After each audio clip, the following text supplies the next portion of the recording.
Welcome to The Hopefulist, a daily talk show hosted by veteran broadcaster Wendy McClure.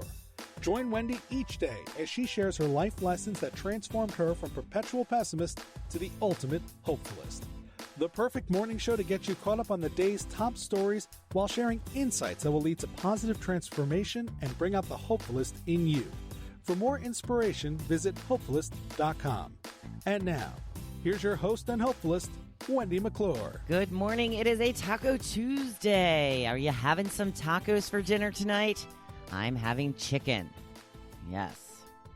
Big couple of weeks coming up. Got to try and be good while I can.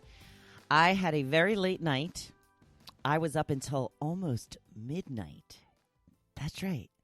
Night owl right here. Still up at 5 a.m. to get everything done and ready for this morning's podcast. I think that I will have it on by 7. That is my target time. It's about 6:25 right now. And then I'm taking a long-ass nap. Oh, my goodness. Went to a comedy night with my girls from the hood. So much fun. We had a really good time, and but I did not get home until about 11, maybe a little after 11. Then I watched a little bit of TV. And then I went to bed, watched a little more TV, and fell asleep. We also played pickleball in the morning. I think I'm really going to love this game once I figure out how all the rules work. It's very confusing. I said at the one point, I thought this was for older people. You know, how are we supposed to keep track of all this?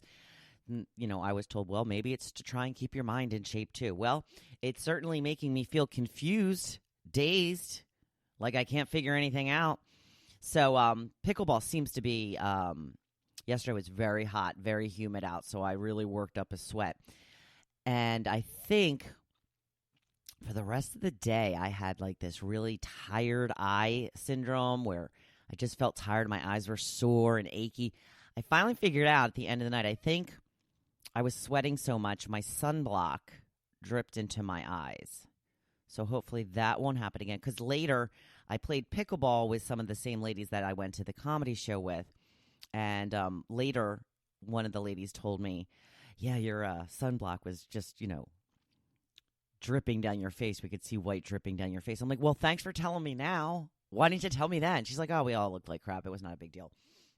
So that's when I figured out, oh, you know what? That's probably what happened. So my eyes are feeling better now, so thank goodness for that. So, yeah, it was a late night, fun night. I don't know why I don't go to more comedy shows. You know, they're not all good. That's one reason. But this one was particularly good. The headliner was so funny. He apparently does a lot of cruise ships and performs on them a lot. And he's from this area. I think he said his home base is Point Pleasant, which is a little bit north of here. And one of the girls in our group is cousins with his wife. So he was really funny. He had a guitar and played a lot of songs that you would know, but made up his own words. It was pretty funny. So what we are talking about right now, do you have a dog? Do you have a little dog that gives you the little puppy dog eyes?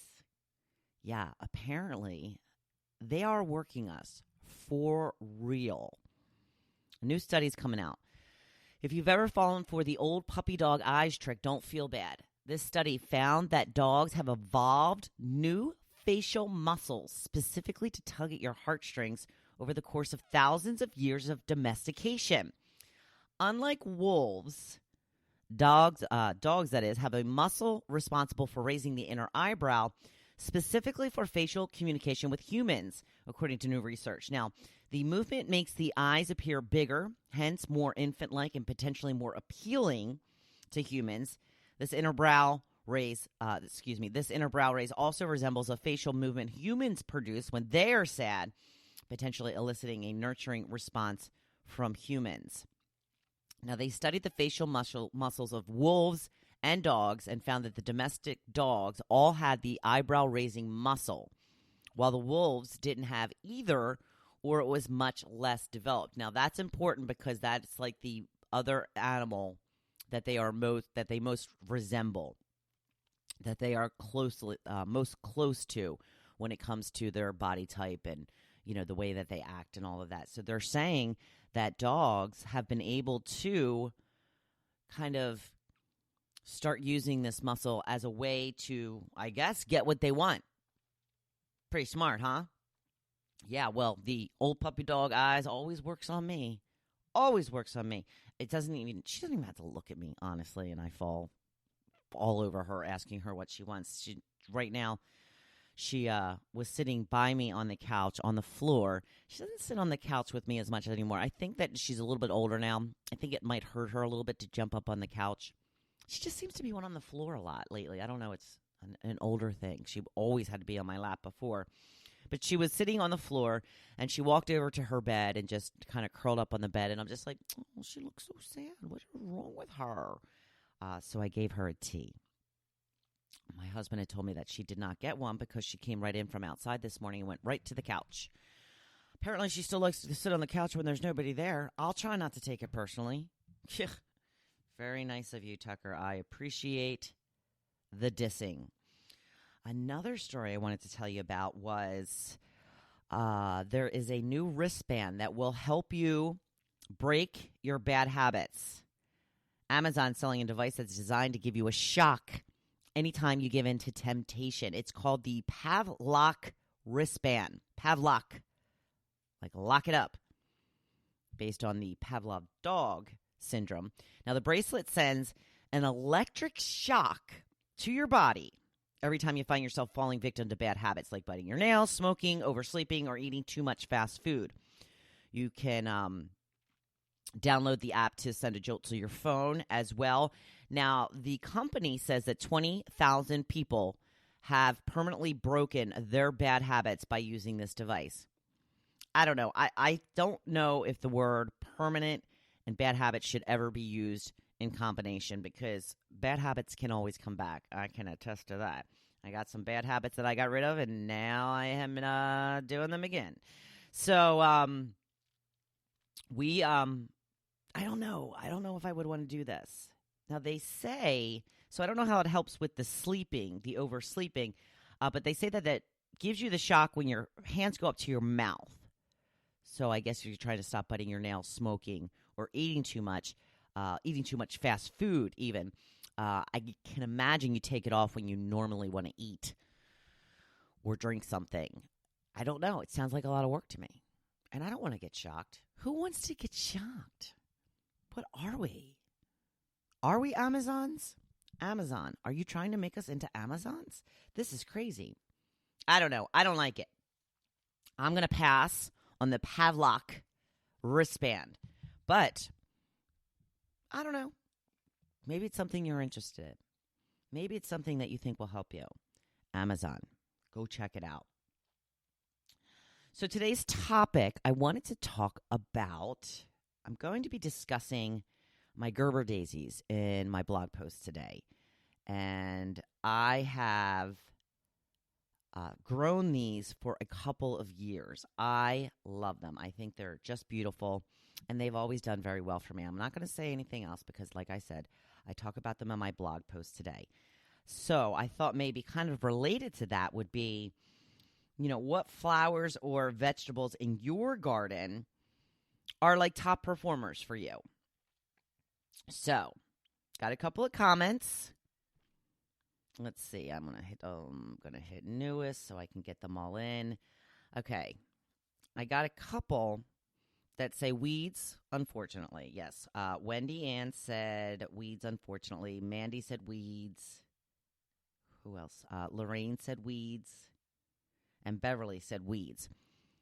We have Jim that says the only thing I've ever had survive all summer with the sun beating on them are begonias. So now that's all I do. I have no interest in growing vegetables and never will because my father had 4 gardens of vegetables and my mother canned all summer. It was a lot of work for the whole family. I prefer to buy my produce at Giant. You should hit a farm stand once in a while in the summertime, Jimmy. The produce much better from a farm stand. A little bit more money, totally worth it though. Buy local, good for the economy. Adele says, I have a pretty good crop of poison ivy at the back edge where my yard meets the woods. That ain't good. Michelle says, my Gerber daisies are looking beautiful. That is my sister. I feel like she's just rubbing that in my face. Not really. She had bought her Gerber daisies when I went to visit her in April. And she bought them specifically for me because I talked about how they're my favorite flower to grow. Carol Ann says, purple and white petunias and red geraniums. Very nice. Mandy said weeds as well. I think I skipped Mandy. Laurie says, my seagrass is taking over. Oh, my gosh. Yes. Mine, too. The one thing I don't want to be overgrown is the seagrass. And they are growing like weeds out in the front of my house, pretty much overtaking my entire garden out of there. In fact, I'm holding the seagrass responsible for killing already one of my tomato plants. Now, I probably really killed the tomato plant, but I'm going to blame it on the seagrass because I think it's just too close to it. I have 2 tomato plants that I planted out front, and one of them's almost dead already. I don't think there's any saving the one at this point. The other one I'm going to work on. I'm going to try and, make sure I do all I can to make sure that they give me some tomatoes. Now, I had bought those patio tomatoes that I had told you about. They apparently are pretty small. I have a lot of tomatoes on the plant, on the vine right now. I had one that turned red already. I plucked it very small, like maybe just a tiny bit bigger than a cherry tomato. And it had a little bit of that brown gunk on it. You know how like the brown gunk you get on those Jersey tomatoes? Usually it's just like a line or something. I had like a whole big splotch of it. So I brought it in the house and I said, guess I got to throw this out. And Joe's like, well, why don't you just cut around that part and see how it goes. So you know what? I did that. I let it ripen for another couple of days in the house. Then I cut that part out. And you know what? Juiciest, sweetest tomato I've ever had. So good. Then I had another one grow in that had complete bottom rot. So the green ones are looking okay right now. If I can have them hold on, I think I'll be very happy with my crop of tomatoes. And I guess maybe I'll just have to give in and do the patio tomatoes every year. That they came packaged. They were already planted. They had the cage around them. They're not as big as I would like them to be, but I'll work around it. We'll see.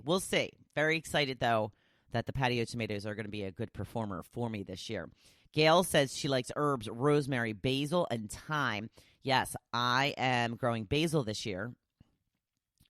Marcy says, I have yellow daylilies that come back every year and flower all summer. Those are the best. Linda says tomatoes. You're going to have to stock me up then, Linda, because I can't grow those darn tomatoes. Jennifer says squash. Vanessa says zucchini. Our neighbors next door to us have, they planted a garden this year. They made a big wooden box for their, in their yard because we have mostly stones around here. There's a couple of people that have lawns, but for the most part, everybody around here has stones for their yard rather than grass. So they made this big box, and she's growing a lot of different things, and the vegetables are looking really good. Like the leaves are all green and big, and it looks like they're doing a really good job. Now, I watch my neighbor water all of their flowers because they have a ton of flowers too. I watch him water them. He literally stands on the top of his deck that's, up and just sprays them all with a hose. And his are looking fantastic.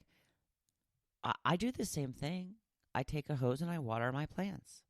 I don't know what the difference is. I guess the difference is he has a green thumb. Mine, not so green. Not so green at all. So I will move on to the blog post because, like I said, I am talking a little bit about my Gerber daisies in my blog post this day. I'm so, it just kind of came out that way. But I posted a picture of my Gerber daisies as taken yesterday. So the topic is patience. Yeah, that is a tough one for me. They say you develop more patience when you have children, but guess what? I never had children. So I am not a patient person by any means. My husband, he loves his smoker. He loves to smoke his food. He's got this monster grill, and sometimes he spends 6 to 12 hours cooking